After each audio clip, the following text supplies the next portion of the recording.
ಆತ್ಮೀಯ ವೀಕ್ಷಕರೇ, ನಿಮ್ಮೆಲ್ಲರಿಗೂ ದೈವಾನ್ವೇಷಣೆ ಸತ್ಯವೇದ ಅಧ್ಯಯನ ಕಾರ್ಯಕ್ರಮಕ್ಕೆ ಪ್ರೀತಿಯ ಸುಸ್ವಾಗತವನ್ನು ಬಯಸುತ್ತೇವೆ. ದೇವರ ಸಮ್ಮುಖದಲ್ಲಿ ಕುಳಿತುಕೊಂಡು ಆತನ ವಾಕ್ಯವನ್ನು ಧ್ಯಾನ ಮಾಡುವುದು ಎಷ್ಟೋ ಭಾಗ್ಯಕರವಾದದ್ದು. ಇಂತಹ ಅವಕಾಶ ದೇವರು ನಮಗೆ ಅನುಗ್ರಹಿಸಿದ್ದಾನೆ. ಆತನ ವಾಕ್ಯಗಳು ನಮ್ಮನ್ನು ಬಲಪಡಿಸುತ್ತಿವೆ. ಇಂದು ನಾವು ಅಧ್ಯಯನ ಮುಂದುವರಿಸುವಾಗ ಆದಿಕಾಂಡ ಪುಸ್ತಕದ 48ನೇ ಅಧ್ಯಾಯದಲ್ಲಿ ಆತ್ಮಿಕ ಬೆಳವಣಿಗೆ ಏಕಕಾಲದಲ್ಲಿ ಆಗುತ್ತದೆಯೋ, ಅದಕ್ಕೆ ಹಂತಗಳಿವೆಯೋ, ಮರಣದ ಹಾಸಿಗೆಯಲ್ಲಿ ಇರುವವರ ಮಾತು ಸತ್ಯದಿಂದ ತುಂಬಿರುತ್ತದೆ ಎಂಬ ಗಂಭೀರವಾದ ವಿಷಯಗಳನ್ನು ಯಾಕೋಬನ ಜೀವಿತದಲ್ಲಿ ತಿಳಿದುಕೊಳ್ಳೋಣ. ನಮ್ಮ ಅಧ್ಯಯನವನ್ನು ಪ್ರಾರಂಭಿಸೋಣ.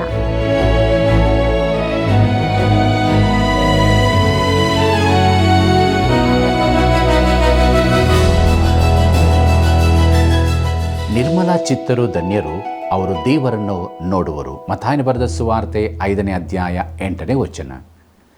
ಆತ್ಮೀಯ ವೀಕ್ಷಕರೇ, ನಿಮ್ಮೆಲ್ಲರನ್ನೂ ದೈವಾನ್ವೇಷಣೆ ಸತ್ಯವೇದ ಅಧ್ಯಯನ ಕಾರ್ಯಕ್ರಮಕ್ಕೆ ಬಹು ಪ್ರೀತಿಯಿಂದ ಸ್ವಾಗತಿಸುತ್ತೇನೆ. ಇಂದು ನಾವು ನಮ್ಮ ಅಧ್ಯಯನವನ್ನು ಮುಂದುವರಿಸುವಾಗ ಆದಿಕಾಂಡ ಪುಸ್ತಕದ 48ನೇ ಅಧ್ಯಾಯದ ಕಡೆಗೆ ನಮ್ಮ ಗಮನವನ್ನು ಹರಿಸೋಣ.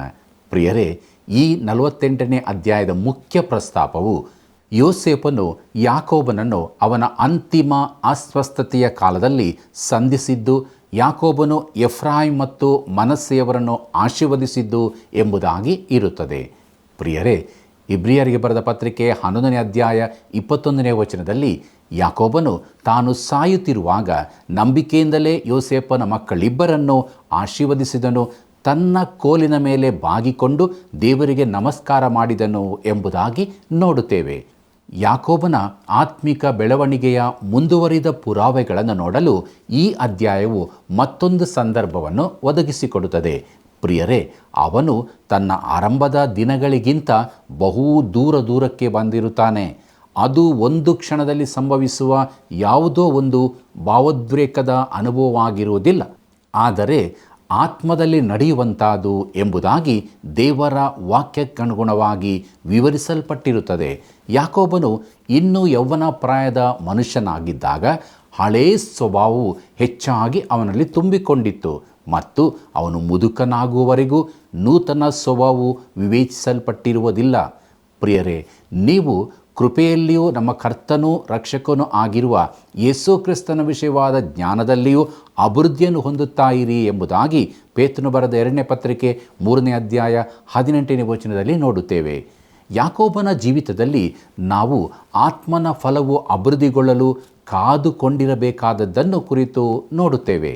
ಆದರೆ ನಮ್ಮ ಜೀವಿತದಲ್ಲಿ ಬೆಳವಣಿಗೆಯ ಸಾಧ್ಯತೆಗಾಗಿ ಹಾಗೂ ಅದನ್ನು ಅನುಮತಿಸುವ ದೇವರ ತಾಳ್ಮೆಗಾಗಿ ಆತನು ನಾವು ಮಾಡುವ ರೀತಿಯಲ್ಲಿ ಚಲಿಸಿ ಬೆಳವಣಿಗೆಯನ್ನು ಒತ್ತಾಯಿಸಲು ಪ್ರಯತ್ನಿಸುವುದಿಲ್ಲ. ಅದಕ್ಕಾಗಿಯೂ ನಾವು ಆತನಿಗೆ ಕೃತಜ್ಞತೆಗಳನ್ನು ಸಲ್ಲಿಸಬೇಕು.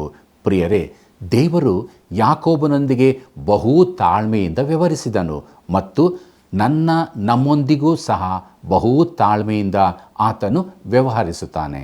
ಮುಂದಕ್ಕೆ ನಾವು ಯೋಸೇಫನು ಯಾಕೋಬನನ್ನು ಅವನ ಅಂತಿಮ ಅಸ್ವಸ್ಥತೆಯ ಕಾಲದಲ್ಲಿ ಸಂಧಿಸುತ್ತಾನೆ ಎಂಬ ವಿಚಾರವನ್ನು ನೋಡೋಣ. ಆದಿಕಾಂಡ ಪುಸ್ತಕ 48ನೇ ಅಧ್ಯಾಯ ಮೊದಲಿನ 3 ವಚನಗಳನ್ನು ನನ್ನೊಂದಿಗೆ ಗಮನಿಸಿರಿ. ಕೆಲವು ಕಾಲವಾದ ಮೇಲೆ ತಂದೆಯು ಬಹಳ ಬಲಹೀನನಾಗಿ ಬಿದ್ದಿದ್ದಾನೆಂಬ ವರ್ತಮಾನವು ಯೋಸೇಫನಿಗೆ ಬರಲು ಅವನು ಮನಸ್ಸೆ ಎಫ್ರಾಯಿಮರೆಂಬ ತನ್ನಿಬ್ಬರು ಮಕ್ಕಳನ್ನು ಸಂಗಡ ಕರೆದುಕೊಂಡು ಅವನ ಬಳಿಗೆ ಬಂದನು. ನಿನ್ನ ಮಗನಾದ ಯೋಸೇಫನು ಬಂದನೆಂದು ಯಾಕೋಬನಿಗೆ ಒಬ್ಬನು ತಿಳಿಸಲು ಅವನು ಚೇತರಿಸಿಕೊಂಡು ಮಂಚದ ಮೇಲೆ ಕೂತುಕೊಂಡನು. ಯಾಕೋಬನು ಯೋಸೇಫನಿಗೆ, ಸರ್ವಶಕ್ತನಾದ ದೇವರು ಕಾನಾನ್ ದೇಶದ ಲೂಜಿನಲ್ಲಿ ನನಗೆ ದರ್ಶನ ಕೊಟ್ಟು ಆಶೀರ್ವದಿಸಿ ಎಂಬುದೇ. ಪ್ರಿಯ ವೀಕ್ಷಕರೇ, ತನ್ನ ಅಚ್ಚುಮೆಚ್ಚಿನ ಮಗನಾದ ಯೋಸೇಫನು ಇಬ್ಬರು ಮಕ್ಕಳೊಂದಿಗೆ ಬಂದಿರುವುದನ್ನು ಕೇಳಿದಾಗ ವೃದ್ಧನಾದ ಯಾಕೋಬನ ಎದೆಯಲ್ಲಿ ತುಂಬಿಕೊಂಡಿರುವ ರೋಮಾಂಚನವನ್ನು ನಾವು ಊಹಿಸಬಲ್ಲೆವೋ? ಯೋಸೇಫನು ಸತ್ತು ಹೋಗಿದ್ದಾನೆ ಎಂದು ಅವನು ತಿಳಿದುಕೊಂಡಿದ್ದನು. ಹೀಗಿರುವಾಗ ಯಾಕೋಬನಿಗೆ ಯೋಸೇಫನನ್ನು ಐಗುಪ್ತ ದೇಶದ ಅತ್ಯುನ್ನತ ಸ್ಥಾನಕ್ಕೆ ಏರಿಸಲ್ಪಟ್ಟಿರುವ ಸ್ಥಿತಿಯಲ್ಲಿಯೂ ಹಾಗೂ ತನ್ನ ಜೀವಿತದ ವ್ಯವಹಾರಗಳಲ್ಲಿ ಕಾರ್ಯ ಮಾಡಿದ ದೇವರ ರೀತಿಯನ್ನು ಹಿಂದಕ್ಕೆ ತಿರುಗಿ ನೋಡಲು ಅವನಿಗೆ ಸಾಧ್ಯವಾಯಿತು. ಪ್ರಿಯರೇ, ಯಾಕೋಬನು ಈಗ ಐಗುಪ್ತ ದೇಶಕ್ಕೆ ಬಂದು 17 ವರ್ಷಗಳ ಕಾಲವಾಯಿತು.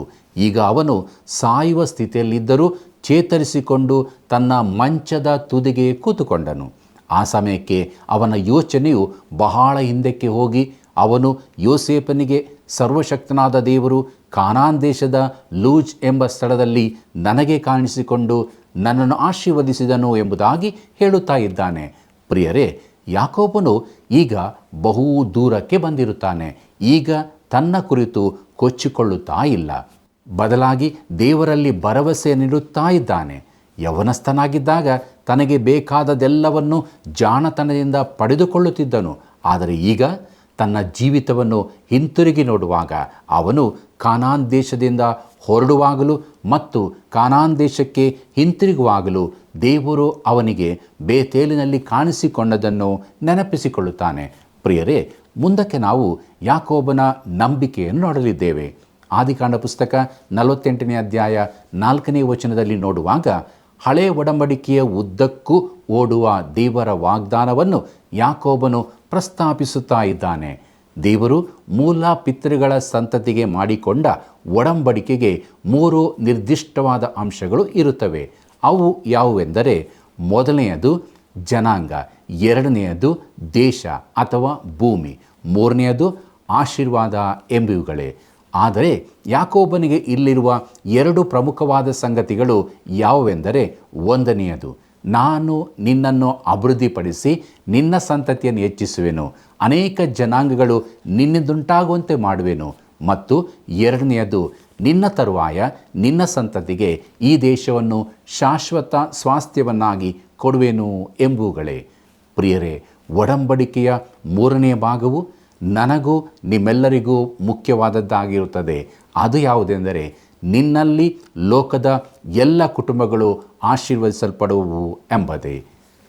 ಪ್ರಿಯ ವೀಕ್ಷಕರೇ, ಈ ದಿನ ನಾವು ದೇವರ ವಾಕ್ಯದ ಅಧ್ಯಯನವನ್ನು ಮಾಡುತ್ತಾ ಇದ್ದೇವೆ ಎಂದು ಹೇಳುವುದಾದರೆ ಅದಕ್ಕೆ ಕಾರಣ ಆತನು ಮಾಡಿದ ಒಡಂಬಡಿಕೆಯು ನೆರವೇರುವುದರಿಂದಲೇ ಆಗಿರುತ್ತದೆ. ದೇವರು ಸಾವಿರಾರು ವರ್ಷಗಳ ಹಿಂದೆ ಮಾಡಿದ ಈ ವಾಗ್ದಾನದ 2/3 ಭಾಗವನ್ನು ಮಾಡಿದ್ದಾನೆ. 1/3 ಭಾಗ ಇನ್ನೂ ಈಡೇರಿಲ್ಲ. ಅವರು ದೇವರ ಕೈಯಿಂದ ಭೂಮಿಯನ್ನು ಪಡೆದಾಗ ಅವರು ಅಲ್ಲಿ ಶಾಂತಿಯಿಂದ ವಾಸಿಸುತ್ತಾರೆ. ಪ್ರತಿಯೊಬ್ಬ ಮನುಷ್ಯನು ತನ್ನ ಬಳ್ಳಿ ಮತ್ತು ತನ್ನ ಅಂಜೂರದ ಮರದ ಕೆಳಗೆ ಇರುತ್ತಾನೆ. ಅವರು ಆಸ್ತಿಯನ್ನು ಹೊಂದಿರುತ್ತಾರೆ ಮತ್ತು ಯಾವುದೇ ತೆರಿಗೆಯನ್ನು ಪಾವತಿಸುವುದಿಲ್ಲ. ಇದು 1000 ವರ್ಷದ ಆಳಿಕೆಯ ಹಾಗೆ ಕೇಳಿ ಬರುತ್ತದಲ್ಲವೇ? ಹೌದು, ಖಂಡಿತವಾಗಿಯೂ ಹಾಗೇ ಆಗಿರುತ್ತದೆ.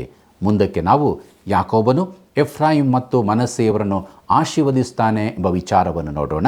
ಆದಿಕಾಂಡ ಪುಸ್ತಕ 48ನೇ ಅಧ್ಯಾಯ 5 ಮತ್ತು 6ನೇ ವಚನದಲ್ಲಿ ನೋಡುವಾಗ, ಪ್ರಿಯರೇ, ಯಾಕೋಬನ ಮೊಮ್ಮಕ್ಕಳಾದ ಎಫ್ರಾಯಿಮ್ ಮತ್ತು ಮನಸ್ಸೆ ಇವರಿಬ್ಬರು ಒಂದೊಂದು ಕುಲವಾಗಲಿರುವರು. ನೋಡಿರಿ ಪ್ರಿಯರೇ, ಯಾಕೋಬನಿಗೆ 12 ಮಂದಿ ಗಂಡು ಮಕ್ಕಳು ಇದ್ದಾರೆ. ಅದರಲ್ಲಿ ಯೋಸೇಫನಿಗೆ ಯಾವ ಕುಲವೂ ಇರುವುದಿಲ್ಲ. ಅದರ ಬದಲಾಗಿ ಅವನ 2 ಮಕ್ಕಳು ಒಂದೊಂದು ಕುಲವಾಗಿದ್ದಾರೆ. ಹಾಗಾದರೆ 13 ಕುಲಗಳಾದವಲ್ಲವೇ? ಹೀಗಿರುವಾಗಲೂ ಸತ್ಯವೇದವು 12 ಕುಲಗಳನ್ನು ಮಾತ್ರ ಎಣಿಸುವಂಥದ್ದಾಗಿರುತ್ತದೆ. ನೋಡಿರಿ, ಲೇವಿ ಕುಲವು ಕುಲ ಎಂಬುದಾಗಿ ಎಣಿಸಲ್ಪಟ್ಟಿರುವುದಿಲ್ಲ. ಅವು ಮಹಾಯಾಜಕತ್ವ ಕುಲವಾಗಿದ್ದು ಅವರು ಯಾವ ಸ್ವಾಸ್ಥ್ಯವನ್ನು ಹೊಂದದೆ ಯಾಜಕರಾಗಿ ಇತರ ಕುಲಗಳಲ್ಲಿ ಚದರಿಸಲ್ಪಟ್ಟಿರುವರು. ಆದುದರಿಂದ ಅವರು ಕುಲ ಎಂಬುದಾಗಿ ಎಣಿಸಲ್ಪಟ್ಟಿರುವುದಿಲ್ಲ. ಇದು ವಿಚಿತ್ರವಾದ ಎಣಿಕೆಯಾಗಿದೆ ಅಲ್ಲವೇ? ಪ್ರಿಯರೇ, ದೇವರ ವಾಕ್ಯವು ಆ ರೀತಿಯಲ್ಲಿ ಎಣಿಸುತ್ತದೆ ಮತ್ತು ದೇವರು ಅದು ಆ ರೀತಿಯಲ್ಲಿ ಇರಬೇಕೆಂದು ಬಯಸಿದನು ಮತ್ತು ಅದನ್ನು ಹಾಗೆಯೇ ಮಾಡಿದನು. ಮುಂದಕ್ಕೆ ನೋಡೋಣ.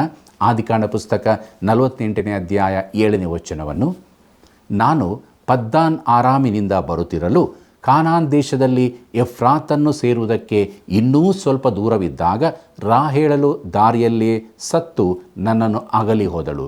ಬೆತ್ಲೆಹೇಮ್ ಎಂಬ ಎಫ್ರಾತಿಗೆ ಹೋಗುವ ಮಾರ್ಗದಲ್ಲಿ ಆಕೆಗೆ ಸಮಾಧಿ ಮಾಡಿದೆನು ಎಂದು ಹೇಳಿದನು ಎಂಬುದೇ. ಪ್ರಿಯರೇ, ಸಾಮಾನ್ಯವಾಗಿ ಡಿಸೆಂಬರ್ ತಿಂಗಳಲ್ಲಿ ಸುಪ್ರಸಿದ್ಧ ಆಂಗ್ಲ ಭಾಷೆಯ ಸಂಗೀತವಾಗಿರುವ ಓ ಲಿಟಲ್ ಟೌನ್ ಆಫ್ ಬೆತ್ಲೆಹೇಮ್ ಎಂದು ಹಾಡುವಾಗ ನಾವು ಯೇಸು ಕ್ರಿಸ್ತನ ಜನನವನ್ನು ಜ್ಞಾಪಿಸಿಕೊಳ್ಳುತ್ತೇವೆ. ಆದರೆ ಒಂದು ವೇಳೆ ಯಾಕೋಬನು ಆ ಸಂಗೀತವನ್ನು ಕೇಳಿದ್ದೇ ಆದರೆ ಅವನು ತನ್ನ ಪ್ರೀತಿಯ ಹೆಂಡತಿಯಾದ ರಾಹೇಲಳ ಮರಣವನ್ನು ಜ್ಞಾಪಿಸಿಕೊಳ್ಳುತ್ತಿದ್ದನು.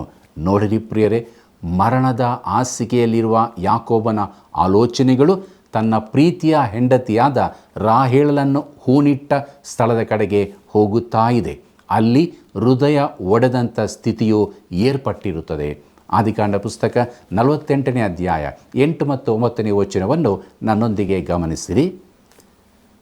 ಇಸ್ರಾಯೇಲನು ಯೋಸೇಫನ ಮಕ್ಕಳನ್ನು ನೋಡಿ, ಇವರು ಯಾರೆಂದು ಕೇಳಲು, ಯೋಸೇಫನು ತನ್ನ ತಂದೆಗೆ, ಇವರು ಈ ದೇಶದಲ್ಲಿ ನನಗೆ ದೇವರು ಅನುಗ್ರಹಿಸಿದ ಮಕ್ಕಳು ಎಂದು ಹೇಳಿದನು. ಅದಕ್ಕವನು, ಇವರನ್ನು ನಾನು ಆಶೀರ್ವದಿಸುತ್ತೇನೆ, ನನ್ನ ಹತ್ತಿರಕ್ಕೆ ಕರೆಕೊಂಡು ಬಾ ಎಂಬುದೇ. ಪ್ರಿಯ ವೀಕ್ಷಕರೇ, ಈಸಾಕನು ಸಹ ತನ್ನ ಮುದಿ ವಯಸ್ಸಿನಲ್ಲಿ ನೋಡಲು ಕಷ್ಟಪಟ್ಟ ಹಾಗೆಯೇ ಯಾಕೋಬನು ಸಹ ತನ್ನ ದೃಷ್ಟಿಯಲ್ಲಿ ಸಮಸ್ಯೆಯನ್ನು ಹೊಂದಿರುತ್ತಾನೆ. ಬಹುಶಃ ಆ ಪ್ರದೇಶದಲ್ಲಿ ಸೂರ್ಯನ ಅತೀ ಪ್ರಕಾಶವು ಅದಕ್ಕೆ ಕಾರಣವಾಗಿರಬಹುದು. ಈಗ ಯಾಕೋಬನು ಸಹ ಯೋಸೇಫನ ಮಕ್ಕಳನ್ನು ಗುರುತಿಸಲು ಕಷ್ಟಪಡುತ್ತಾ ಇದ್ದಾನೆ. ಮುಂದಕ್ಕೆ ನೋಡೋಣ. ಆದಿಕಾಂಡ ಪುಸ್ತಕ 48ನೇ ಅಧ್ಯಾಯ 10ನೇ ವಚನವನ್ನು, ಇಸ್ರಾಯೇಲನು ವೃದ್ಧಾಪ್ಯದಿಂದ ಮೊಬ್ಬು ಕಣ್ಣುಳ್ಳವನಾಗಿ ನೋಡಲಾರದೆ ಇದ್ದನು. ಯೋಸೇಫನು ಅವರನ್ನು ಅವನ ಬಳಿಗೆ ಕರೆಕೊಂಡು ಬರಲು ಅವನು ಅವರನ್ನು ಮುದ್ದಿಟ್ಟು ಅಪ್ಪಿಕೊಂಡನು ಎಂಬುದೇ. ಪ್ರಿಯರೇ, ಯಾಕೋಬನ ಈ ಕಷ್ಟಪಡುವಿಕೆಗೆ ಕಾರಣವನ್ನು ಇದು ನಮಗೆ ತಿಳಿಸುತ್ತದೆ. ಮುಂದಕ್ಕೆ ನೋಡಿರಿ. ಆದಿಕಾಂಡ ಪುಸ್ತಕ 48ನೇ ಅಧ್ಯಾಯ 11 ಮತ್ತು 12ನೇ ವಚನವನ್ನು, ಆಗ ಇಸ್ರಾಯೇಲನು ಯೋಸೇಫನಿಗೆ, ನಿನ್ನ ಮುಖವನ್ನು ತಿರುಗಿ ನೋಡುವೆನೆಂದು ನಾನು ನೆನೆಸಿರಲಿಲ್ಲ, ಆದರೆ ನಾನು ನಿನ್ನನ್ನು ಮಾತ್ರವಲ್ಲದೆ ನಿನ್ನ ಸಂತಾನವನ್ನು ನೋಡುವಂತೆ ದೇವರು ಅನುಗ್ರಹಿಸಿದನಲ್ಲ ಅಂದನು. ಆಗ ಯೋಸೇಫನು ಅವರನ್ನು ತಂದೆಯ ಮೊಣಕಾಲಿನ ಕಡೆಯಿಂದ ಬರಮಾಡಿ ಅವನಿಗೆ ಅಡ್ಡಬಿದ್ದನು. ತರುವಾಯ ಯೋಸೇಫನು ತನ್ನ ಬಲಗಡೆಯಲ್ಲಿ ಇಸ್ರಾಯೇಲನ ಎಡಗೈಗೆ ಎದುರಾಗಿ ಎಫ್ರಾಯಿಮನನ್ನು, ತನ್ನ ಎಡಗಡೆಯಲ್ಲಿ ಇಸ್ರಾಯೇಲನ ಬಲಗೈಗೆ ಎದುರಾಗಿ ಮನಸ್ಸೆಯನ್ನು ನಿಲ್ಲಿಸಿ ಅವರಿಬ್ಬರನ್ನು ತಂದೆಯ ಬಳಿಗೆ ಬರಮಾಡಿದನು ಎಂಬುದೇ. ಪ್ರಿಯ ವೀಕ್ಷಕರೇ, ಯಾಕೋಬನು ತನ್ನ ಮಗನಾದ ಯೋಸೇಫನನ್ನು ಪುನಃ ನೋಡುವುದೇ ಇಲ್ಲವೇನೋ ಎಂದು ಅಂದುಕೊಂಡಿದ್ದನು. ಆದರೆ ದೇವರ ಅನುಗ್ರಹದಿಂದ ಈಗ ಅವನು ಯೋಸೇಫನನ್ನು ಮಾತ್ರವಲ್ಲ, ಅವನ ಸಂತಾನವನ್ನು ಸಹ ನೋಡಿದನು. ಯೋಸೇಫನು ಈಗ ತನ್ನ ಇಬ್ಬರು ಮಕ್ಕಳನ್ನು ತನ್ನ ತಂದೆಯಾದ ಯಾಕೋಬನಿಂದ ಆಶೀರ್ವಾದವನ್ನು ಹೊಂದುವುದಕ್ಕಾಗಿ ಎಡ ಬಲಗಡೆಯಲ್ಲಿ ನಿಲ್ಲಿಸುತ್ತಾನೆ. ಮುಂದಕ್ಕೆ ನೋಡೋಣ. ಆದಿಕಾಂಡ ಪುಸ್ತಕ 48ನೇ ಅಧ್ಯಾಯ 14ನೇ ವಚನವನ್ನು, ಮನಸ್ಸೆಯು ಚೊಚ್ಚಲ ಮಗನಾಗಿದ್ದರೂ ಇಸ್ರಾಯೇಲನು ತನ್ನ ಕೈಗಳನ್ನು ಅಡ್ಡವಾಗಿ ಚಾಚಿ ಕಿರಿಯವನಾದ ಎಫ್ರಾಯಿಮನ ತಲೆಯ ಮೇಲೆ ಬಲಗೈಯನ್ನು, ಮನಸ್ಸೆಯ ತಲೆಯ ಮೇಲೆ ಎಡಗೈಯನ್ನು ಇಟ್ಟು ಯೋಸೇಫನನ್ನು ಆಶೀರ್ವದಿಸಿ ಎಂಬುದೇ. ಪ್ರಿಯ ವೀಕ್ಷಕರೇ, ಎಫ್ರಾಯಿಮನು ಮನಸ್ಸೆಗೆ ನಾಯಕನಾಗಲಿರುವನು ಎಂಬುದನ್ನು ಈ ವಾಕ್ಯ ಭಾಗದ ಮೂಲಕ ತಿಳಿದುಕೊಳ್ಳುತ್ತೇವೆ.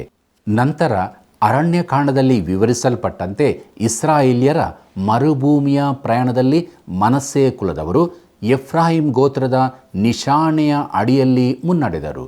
ಯೆಹೋಶುವನು ಎಫ್ರಾಯಿಮ್ ಗೋತ್ರದಿಂದ ಬಂದವನಾಗಿದ್ದನು ಮತ್ತು ಅದರಂತೆ ಇನ್ನು ಅನೇಕ ಶ್ರೇಷ್ಠ ಪುರುಷರು ಆ ಗೋತ್ರದಿಂದ ಬಂದರು. ಆ ಗೋತ್ರವು ಪ್ರಾಧಾನ್ಯತೆಯ ಗೋತ್ರವಾಯಿತು. ಇದರ ಬಗ್ಗೆ ಯಾವ ಪ್ರಶ್ನೆಯೂ ಇರುವುದಿಲ್ಲ. ಪ್ರಿಯ ವೀಕ್ಷಕರೇ, ನಮ್ಮ ವಾಕ್ಯ ಭಾಗಕ್ಕೆ ಬರುವಾಗ ಅಲ್ಲಿ ಸಂಭವಿಸಿದ್ದನ್ನು ಸ್ವಲ್ಪ ಯೋಚನೆ ಮಾಡೋಣ. ಯಾಕೋಬನಿಗೆ ಅಷ್ಟೊಂದು ಸರಿಯಾಗಿ ಕಣ್ಣು ಕಾಣಿಸುತ್ತಿರಲಿಲ್ಲ. ಆದರೂ ಯೋಸೇಫನು ಏನು ಮಾಡುತ್ತಾ ಇದ್ದಾನೆ ಎಂಬುದನ್ನು ಅವನು ಹೇಳಲು ಶಕ್ತನಾಗಿದ್ದನು ಮತ್ತು ಕಿರಿಯವನನ್ನು ಹಿರಿಯವನ ಮೇಲೆ ಆಶೀರ್ವದಿಸಲು ಮುಂದಾಗುತ್ತಾ ಇದ್ದಾನೆ. ಪ್ರಿಯರೇ, ಈ ತತ್ವವು ಸತ್ಯವೇದದ ಉದ್ದಕ್ಕೂ ಹರಿದಾಡುವ ಆಸಕ್ತಿಕರವಾದ ತತ್ವವಾಗಿರುತ್ತದೆ. ಉದಾಹರಣೆಗೆ, ದಾವೀದನ ಆಯ್ಕೆಯ ವಿಷಯದಲ್ಲಿ ಕೂಡ ಸ್ವಾಭಾವಿಕ ಜನನದ ಮೂಲಕ ಬಂದಿರುವ ಜ್ಯೇಷ್ಠತ್ವವನ್ನು ದೇವರು ಯಾವಾಗಲೂ ಸ್ವೀಕರಿಸುವುದಿಲ್ಲ. ಅಲ್ಲಿ ನೂತನ ಜನನದ ಅಗತ್ಯತೆ ಇರುತ್ತದೆ. ದೇವರು ಯಾವಾಗಲೂ ಹಿರಿ ಮಗನನ್ನೇ ಆಯ್ದುಕೊಳ್ಳುವುದಿಲ್ಲ. ದೇವರು ತನಗೆ ಸಮರ್ಪಿಸಲ್ಪಟ್ಟ ಹಾಗೂ ತನ್ನ ಅಧೀನತೆಗೆ ಒಪ್ಪಿಸಲ್ಪಟ್ಟ ತಲಾಂತನ್ನು ಉಪಯೋಗಿಸ್ತಾನೆ. ದೇವರು ಮನುಷ್ಯನಂತೆ ಹೊರಗಿನ ತೋರಿಕೆಯನ್ನು ನೋಡುವವನಾಗಿರದೆ ಆಂತರ್ಯವನ್ನು ದೃಷ್ಟಿಸುವಾತನಾಗಿರುತ್ತಾನೆ. ಮುಂದಕ್ಕೆ ನಾವು ಆದಿಕಾಂಡ ಪುಸ್ತಕ 48ನೇ ಅಧ್ಯಾಯ 15 ಮತ್ತು 16ನೇ ವಚನಗಳನ್ನು ನೋಡೋಣ. ನನ್ನ ಪಿತೃಗಳಾದ ಅಬ್ರಹಾಂ ಈಸಾಕರು ಸೇವಿಸಿದ ದೇವರಾಗಿಯೂ ನನ್ನನ್ನು ಚಿಕ್ಕಂದಿನಿಂದ ಈ ದಿನದವರೆಗೂ ಪರಾಂಬರಿಸುತ್ತಾ ಬಂದ ದೇವರಾಗಿಯೂ ನನ್ನನ್ನು ಎಲ್ಲ ಕೇಡುಗಳಿಂದ ತಪ್ಪಿಸಿ ಕಾಪಾಡುತ್ತಾ ಬಂದ ದೂತನಾಗಿಯೂ ಇರುವಾತನು ಈ ಹುಡುಗರನ್ನು ಆಶೀರ್ವದಿಸಲಿ. ಇವರು ನನ್ನ ಹೆಸರನ್ನು, ನನ್ನ ಪಿತೃಗಳಾದ ಅಬ್ರಾಮ್, ಇಸಾಕರ ಹೆಸರುಗಳನ್ನು ಮುಂದಕ್ಕೆ ತರಲಿ. ಇವರು ಭೂಮಿಯ ಮೇಲೆ ಹೆಚ್ಚಿ ಬಹು ಸಂತಾನವನ್ನು ಪಡೆಯಲಿ ಅಂದನು ಎಂಬುದೇ. ಪ್ರಿಯ ವೀಕ್ಷಕರೇ, ಈಗ ಯಾಕೋಬನು ತನ್ನ ಆತ್ಮೀಕತೆಯ ಉನ್ನತಿಯನ್ನು ನಿಲುಕುವವನಾಗಿದ್ದಾನೆ. ಯಾಕೋಬನಿಗೆ ತನ್ನ ಅದ್ಭುತ ವಿಮೋಚಕನನ್ನು ಬಿಟ್ಟರೆ ಹೊಗಳಿಕೊಳ್ಳುವುದಕ್ಕೆ ಇನ್ನೇನೂ ಇರುವುದಿಲ್ಲ. ಅಂಥ ಶ್ರೇಷ್ಠ ವಿಮೋಚಕನು ಈ ಹುಡುಗರನ್ನು ಆಶೀರ್ವದಿಸಲಿ ಎಂದು ಹರಸುತ್ತಾ ಇದ್ದಾನೆ. ಆದಿಕಾಂಡ ಪುಸ್ತಕ 48ನೇ ಅಧ್ಯಾಯ 17 ಮತ್ತು 18ನೇ ವಚನವನ್ನು ಗಮನಿಸಿರಿ.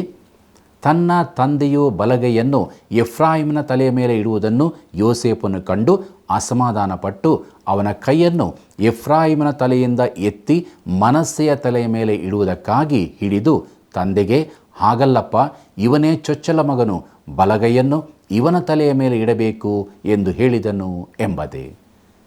ಪ್ರಿಯರೇ, ಇಲ್ಲಿ ನಾವು ಯಾಕೋಬನು ತನ್ನ ಕೈಗಳನ್ನು ಅಡ್ಡವಾಗಿ ಮಾಡಿ ತನ್ನ ಬಲಗೆಯನ್ನು ಎಫ್ರಾಯಿಮನ ಮೇಲೆ ಇಟ್ಟಾಗ ಯೋಸೇಫನಿಗೆ ಅಸಮಾಧಾನವಾಯಿತು ಎಂಬುದಾಗಿ ನೋಡಿಕೊಂಡಿದ್ದೇವೆ. ಮುಂದೆ ನಾವು ಯಾಕೋಬನ ಪ್ರತಿಕ್ರಿಯೆಯನ್ನು ನೋಡಿಕೊಳ್ಳೋಣ. ಆದಿಕಾಂಡ ಪುಸ್ತಕ 48ನೇ ಅಧ್ಯಾಯ 19ನೇ ವಚನವನ್ನು ಗಮನಿಸಿರಿ. ಆದರೆ ಅವನ ತಂದೆ ಒಪ್ಪದೆ, ಮಗನೇ, ನಾನು ಬಲ್ಲೆ, ಇವನಿಂದಲೂ ಜನಾಂಗ ಉಂಟಾಗುವುದು, ಇವನೂ ಬಲಿಷ್ಠನಾಗುವನು.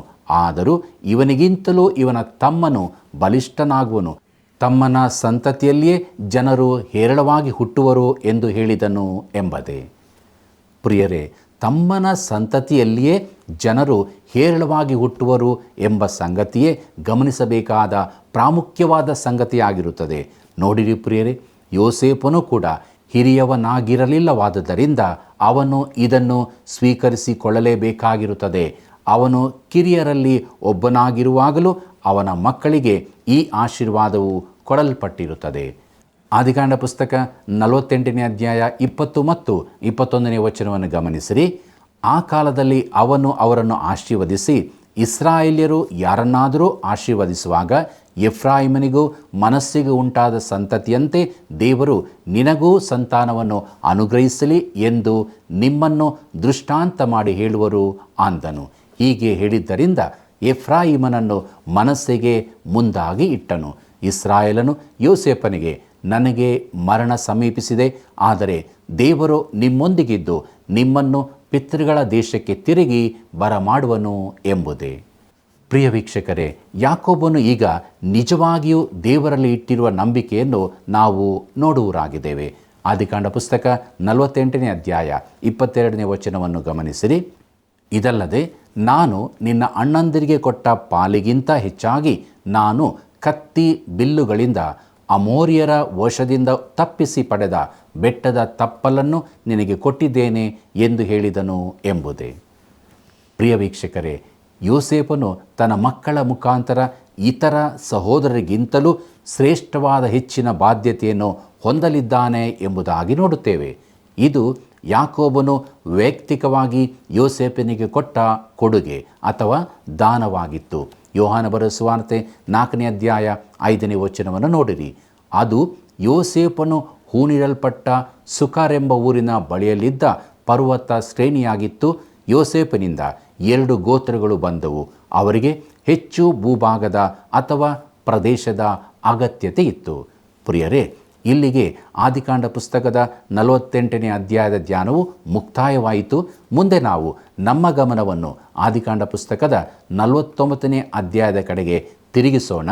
ಈ 49ನೇ ಅಧ್ಯಾಯದ ಮುಖ್ಯ ಪ್ರಸ್ತಾಪವೇನೆಂದರೆ ಯಾಕೋಬನ ಮರಣದ ಹಾಸಿಗೆಯ ಆಶೀರ್ವಾದ ಮತ್ತು ಪ್ರವಾದನೆ, ಅಂತಿಮ ಮಾತುಗಳು ಮತ್ತು ಯಾಕೋಬನ ಮರಣ ಎಂಬುದೇ. ಪ್ರಿಯ ವೀಕ್ಷಕರೇ, ಈ ಅಧ್ಯಾಯವು ಯಾಕೋಬನ ಮರಣದ ಹಾಸಿಗೆ ದೃಶ್ಯವಾಗಿರುವುದರಿಂದ ಇದು ಮತ್ತೊಂದು ಗಮನಾರ್ಹವಾದ ಅಧ್ಯಾಯವಾಗಿರುತ್ತದೆ. ಆ ಸಂದರ್ಶನದ ನಂತರ ಅವನ ಉಳಿದ ಗಂಡು ಮಕ್ಕಳು ಒಳಗೆ ಬಂದು ಅವನ ಸುತ್ತಲೂ ಈಗ 12 ಮಂದಿ ನೆರೆದಿರುತ್ತಾರೆ. ಒಬ್ಬ ಮನುಷ್ಯನು ತನ್ನ ಮರಣದ ಹಾಸಿಗೆಯಲ್ಲಿ ಏನು ಹೇಳುತ್ತಾನೋ ಅದು ಪ್ರಾಮುಖ್ಯವಾಗಿರುತ್ತದೆ. ಯಾಕೆಂದರೆ ಸಾಮಾನ್ಯವಾಗಿ ಅವನು ಎಂದಾದರೂ ಸತ್ಯವನ್ನು ಹೇಳಲು ಮನಸ್ಸು ಮಾಡಿದರೆ ಅದು ಮರಣದ ಹಾಸಿಗೆಯೇ ಆಗಿರುತ್ತದೆ. ಪ್ರಿಯರೇ, ಯಾಕೋಬನ ಮರಣದ ಹಾಸಿಗೆಯ ಆಶೀರ್ವಾದ ಮತ್ತು ಪ್ರವಾದನೆ ಎಂಬ ವಿಚಾರವನ್ನು ನೋಡೋಣ. ಆದಿಕಾಂಡ ಪುಸ್ತಕ 49ನೇ ಅಧ್ಯಾಯ 1ನೇ ವಚನವನ್ನು ಗಮನಿಸಿರಿ. ಯಾಕೋಬನು ತನ್ನ ಮಕ್ಕಳನ್ನು ಕರೆಯಿಸಿ, ನೀವೆಲ್ಲರೂ ಕೂಡಿ ಬನ್ನಿರಿ, ಮುಂದಿನ ಕಾಲದಲ್ಲಿ ನಿಮಗೆ ಸಂಭವಿಸುವುದನ್ನು ತಿಳಿಸುತ್ತೇನೆ ಎಂಬುದೇ. ಪ್ರಿಯ ವೀಕ್ಷಕರೇ, ಇಲ್ಲಿ ಒಂದು ಮುಖ್ಯವಾದ ಪದವಿನ್ಯಾಸಕ್ಕೆ ನಾವು ಬಂದಿರುತ್ತೇವೆ. ಸತ್ಯವೇದವು ಮತ್ತೆ ಮತ್ತೆ ಉಪಯೋಗಿಸುವ ಕೆಲವು ನಿಶ್ಚಿತವಾದ ಪದವಿನ್ಯಾಸಗಳು ಇರುತ್ತವೆ. ಅವುಗಳಲ್ಲಿ ಒಂದಾಗಿರುವ ಮುಂದಿನ ಕಾಲದಲ್ಲಿ ಅಥವಾ ಕಡೇ ದಿನಗಳಲ್ಲಿ ಎಂಬ ಪದವಿನ್ಯಾಸವು ಇಲ್ಲಿರುತ್ತದೆ. ಇಸ್ರಾಯೇಲಿನ ಕಡೇ ದಿನಗಳು ಸಭೆಯ ಕಡೇ ದಿನಗಳಿಗಿಂತ ವಿಭಿನ್ನವಾಗಿರುತ್ತವೆ. ಒಂದು ಬಹು ನುಣುಪಾದ ಕಾಲಾವಧಿಯ ಭಿನ್ನತೆಯನ್ನು ನಾವು ಮಾಡಿಕೊಳ್ಳಬೇಕಾದ ಅವಶ್ಯಕತೆಯೂ ಇಲ್ಲಿರುತ್ತದೆ. ಈಗ ಅವನು ಇಸ್ರಾಯೇಲ್ ಜನಾಂಗದ ಮುಂದಿನ ಅಥವಾ ಕಡೇ ದಿನಗಳ ಕುರಿತು ಮತ್ತು ಅದರ ನಂತರ ತನ್ನ ಮಕ್ಕಳಿಂದ ಅಭಿವೃದ್ಧಿಗೊಂಡು ರಾಷ್ಟ್ರವಾಗಿ ರೂಪುಗೊಳ್ಳುವ 12 ಗೋತ್ರಗಳಿಗೆ ಏನು ಸಂಭವಿಸಲಿರುವುದು ಎಂಬುದನ್ನು ಮಾತಾಡುತ್ತಾ ಇದ್ದಾನೆ. ಪ್ರಿಯರೇ, ಇಸ್ರಾಯೇಲ್ ಜನಾಂಗಕ್ಕೆ ಸಂಬಂಧಿಸಿದಂತೆ ಕೆಲವು ನಿಶ್ಚಿತವಾದ ಪ್ರವಾದನೆಗಳು ನೆರವೇರಿರುತ್ತವೆ ಎಂಬ ವಾಸ್ತವಾಂಶವನ್ನು ಕುರಿತು ಅನೇಕರು ಹೇಳುತ್ತಾರೆ ಮತ್ತು ಅದು ಸತ್ಯವಾದದ್ದಾಗಿರುತ್ತದೆ. ಒಂದು ವೇಳೆ ಇವುಗಳ ಕುರಿತು ಹೆಚ್ಚಿನ ಸಂಗತಿಗಳನ್ನು ತಿಳಿದುಕೊಳ್ಳಲು ಬಯಸುವುದಾದರೆ ಡೇವಿಸ್ ರವರ paradise to prison studies in Genesis ಮತ್ತು ಮೋರಿಸ್ ರವರ the Genesis record by Morris ಪುಸ್ತಕಗಳನ್ನು ಓದುವಂತೆ ನಿಮ್ಮನ್ನು ಪ್ರೀತಿಯಿಂದ ಕೇಳಿಕೊಳ್ಳುತ್ತೇನೆ. ಮುಂದಕ್ಕೆ ನೋಡ್ರಿ, ಆದಿಕಾಂಡ ಪುಸ್ತಕ 49ನೇ ಅಧ್ಯಾಯ 2ನೇ ವಚನವನ್ನು. ಯಾಕೋಬನ ಮಕ್ಕಳೇ, ನೀವೆಲ್ಲರೂ ಕೂಡಿ ಬಂದು ಕೇಳಿರಿ, ನಿಮ್ಮ ತಂದೆಯಾದ ಇಸ್ರಾಯೇಲನ ಮಾತನ್ನು ಲಾಲಿಸಿರಿ ಎಂಬುದೇ.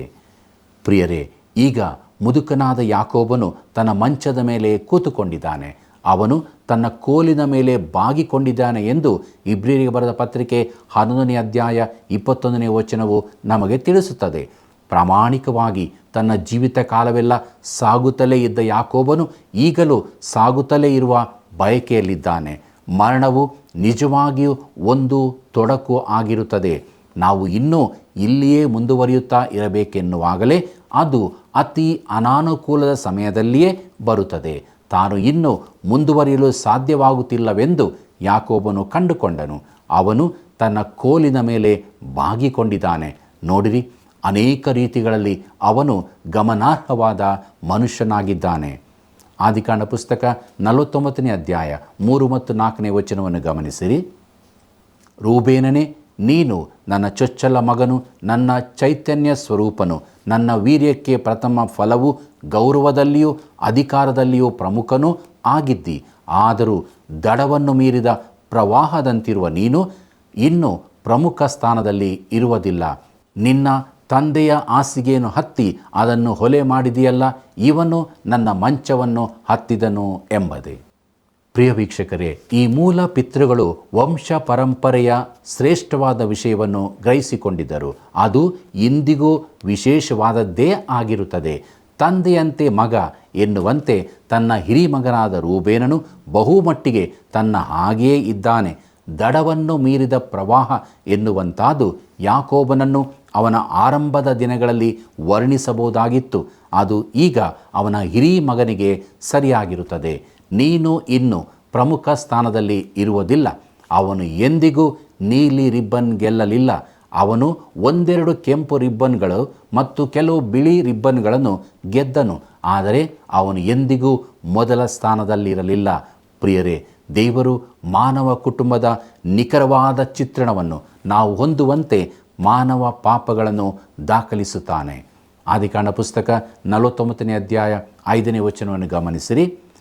ಸಿಮೆಯೋನನು ಲೇವಿಯು ಅಣ್ಣ ತಮ್ಮಂದಿರೇ ಸರಿ, ಇವರ ಕತ್ತಿಗಳು ಬಲಾತ್ಕಾರದ ಆಯುಧಗಳೇ ಎಂಬುದೇ. ಪ್ರಿಯರೇ, ಇಲ್ಲಿ ಇಬ್ಬರು ಸಹೋದರರು ಒಟ್ಟಾಗಿ ಸೇರಿಸಲ್ಪಟ್ಟಿರುತ್ತಾರೆ. ಅವರು ಲೇಯಳ ಮಕ್ಕಳಾಗಿದ್ದರು. ತಮ್ಮ ಸ್ವಂತ ತಂಗಿಯನ್ನು ಮಾನಭಂಗಪಡಿಸಿದ ಆರೋಪದಿಂದಾಗಿ ಅವರು ಶೇಕೆಮ್ ಪಟ್ಟಣದ ಎಲ್ಲ ನಿವಾಸಿಗಳನ್ನು ಕೊಂದು ಹಾಕಿ ಇಡೀ ಪಟ್ಟಣದ ಮೇಲೆ ಮುಯಿ ತೀರಿಸಿಕೊಂಡಿದ್ದರು. ಅವರು ಹೇಗೋ ಅದನ್ನು ಮಾಡಬಾರದಾಗಿತ್ತು ಮತ್ತು ಯಾಕೋಬನು ಅದನ್ನು ಅವರಿಗೆ ಜ್ಞಾಪಕಪಡಿಸುತ್ತಾ ಇದ್ದಾನೆ. ಆದಿಕಾಂಡ ಪುಸ್ತಕ 49ನೇ ಅಧ್ಯಾಯ 6 ಮತ್ತು 7ನೇ ವಚನವನ್ನು ಗಮನಿಸಿರಿ. ನನ್ನ ಪ್ರಾಣವೇ, ಅವರ ಗುಪ್ತವಾದ ದುರಾಲೋಚನೆಗೆ ನೀನು ಒಳಪಡಬಾರದು. ನನ್ನ ಮನವೇ, ಅವರ ಗುಂಪಿಗೆ ನೀನು ಸೇರಬೇಡ. ಅವರು ಕೋಪೋದ್ರೇಕದಿಂದ ಮನುಷ್ಯರನ್ನು ಸಂಹರಿಸಿದರು, ಮದದಿಂದ ಎತ್ತುಗಳನ್ನು ಊನಪಡಿಸಿದರು. ಅವರ ಕೋಪವು ಭಯಂಕರವಾಗಿಯೂ ಅವರ ರೌದ್ರವು ಕ್ರೂರವಾಗಿಯೂ ಇದೆ. ಅದಕ್ಕೆ ಶಾಪ ಉಂಟಾಗಲಿ. ಯಾಕೋಬನ ಕುಲದವರಲ್ಲಿ ಅವರನ್ನು ವಿಭಾಗಿಸುವೆನು, ಇಸ್ರಾಯೇಲ್ಯರಲ್ಲಿ ಅವರನ್ನು ಚದರಿಸುವೆನು ಎಂಬುದೇ. ಪ್ರಿಯರೇ, ಲೇವಿಯಲ್ಲಿ ದೇವರ ಅದ್ಭುತವಾದ ಕೃಪೆಯ ಪ್ರದರ್ಶನವನ್ನು ನಾವು ನೋಡುವರಾಗಿದ್ದೇವೆ. ಅವರು ಇಸ್ರಾಯೇಲ್ಯರಲ್ಲಿ ಚದರಿಸಲ್ಪಟ್ಟದ್ದು ನಿಜ, ಆದರೆ ಅವರು ಯಾಜಕತ್ವ ಗೋತ್ರದವರಾಗಿದ್ದರಿಂದ ಹಾಗೆ ಮಾಡಲ್ಪಟ್ಟಿದ್ದರು. ಲೇವಿಯಂಥ ಕ್ರೂರಿಯಾದ ಒಬ್ಬ ವ್ಯಕ್ತಿಯನ್ನು ತೆಗೆದುಕೊಂಡು ಅವನನ್ನು ಯಾಜಕತ್ವದ ಗೋತ್ರದ ಮುಖ್ಯಸ್ಥರನ್ನಾಗಿ ಮಾಡಲು ದೇವರ ಕೃಪೆಯಿಂದಲೇ ಅದು ಸಾಧ್ಯವಾಯಿತು. ಪ್ರಿಯರೇ, ಪಾಪಿಗಳಾದ ನಮ್ಮನ್ನು ಯಾಜಕ ಸಂಸ್ಥಾನದವರನ್ನಾಗಿ ಮಾಡಬೇಕಾದರೆ ಅದು ಕೃಪೆಯಿಂದಲೇ ಸಾಧ್ಯವಾಯಿತು.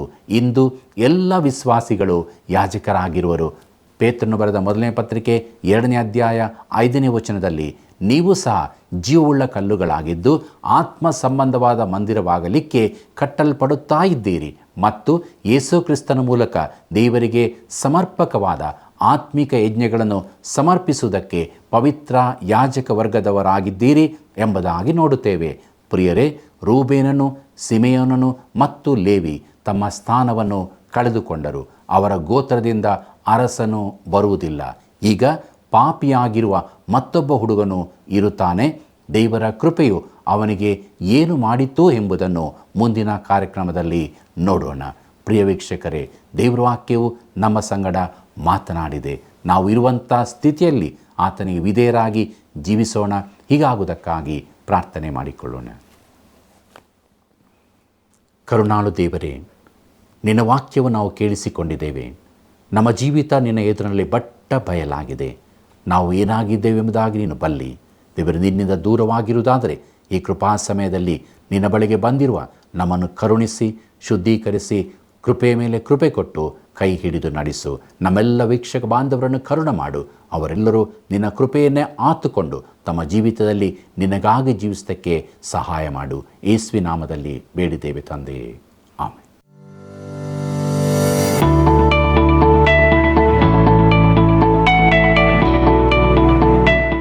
ಇಂದಿನ ಅಧ್ಯಾಯದಿಂದ ಒಂದು ಪ್ರಶ್ನೆ. ಬೇತ್ಲೆಹೇಮ್ ಎಂಬ ಗ್ರಾಮಕ್ಕೆ ಮತ್ತೊಂದು ಹೆಸರು ಯಾವುದು?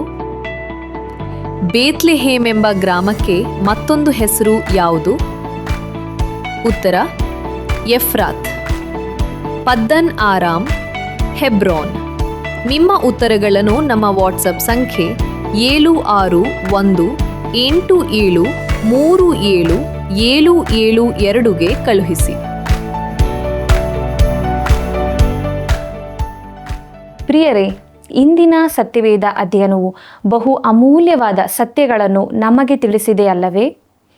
ಯಾಕೋಬನ ಜೀವಿತದಲ್ಲಿ ನಾವು ತಿಳಿದುಕೊಂಡ ಸತ್ಯಗಳಿಗೆ ಅನುಸಾರವಾಗಿ ನಾವು ಕರ್ತನ ಕೃಪೆಯಲ್ಲಿಯೂ ಆತನ ವಿಷಯದ ಜ್ಞಾನದಲ್ಲಿಯೂ ಬೆಳೆಯಬೇಕು. ಇಸ್ರಾಯೇಲ್ಯರ ಕುಲದಲ್ಲಿನ ತಿದ್ದುಪಡಿಯ ಕಾರ್ಯಗಳು ಎಫ್ರಾಹಿಂ ಮತ್ತು ಮನಸ್ಸೆಯವರಿಗೆ ದೊರೆತ ಆಶೀರ್ವಾದವೆಂಬ ವಿಷಯವನ್ನು ಅರ್ಥ ಮಾಡಿಕೊಂಡ ನಾವೆಲ್ಲರೂ ದೇವರ ಕೃಪೆಯನ್ನು ಆತುಕೊಂಡು ಆತನ ಜ್ಞಾನದಲ್ಲಿ ಬೆಳೆಯೋಣ.